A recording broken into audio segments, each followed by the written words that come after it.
ពួកដែលបកស្រាយរឿងមេ FBI ទស្សនកិច្ចនៅកម្ពុជានឹងអត់ដឹងខ្យល់អីទេ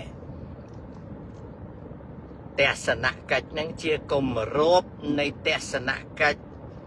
តាក់ទងនឹង Indo-Pacific តាក់ទងនឹងរ៉ែកម្រដែលគេចូលទៅកម្ពុជានឹងដូចគេចូលទៅម៉ាឡេស៊ីហ្វីលីពីនវៀតណាមនិងថៃគេតាក់ទងរកស៊ីតែពួកអង្កត់អស់ឯងនឹងវាអត់ដឹងរឿងបើគេចង់ចាប់អាលីយ៉ុងភួយ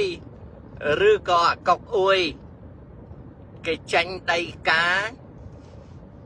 ប្រកាសចាប់បដ ாய் ទៅគេចាំបាច់ឲ្យមេ FBI ទៅដល់ស្រុកខ្មែរអាផេះណាឯងក៏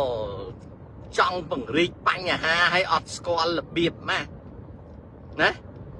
ឯងចេះតែឃោសនាអញ្ចឹងបានវាអស់មនុស្សជឿឯងហ្នឹងណាអាផេះស៊ីភួយអត់មានអីស៊ីភួយចេះតែនិយាយហ្មងអញ្ចឹងបានថាយូរទៅគេឈប់ជឿដោយសារវាអញ្ចឹង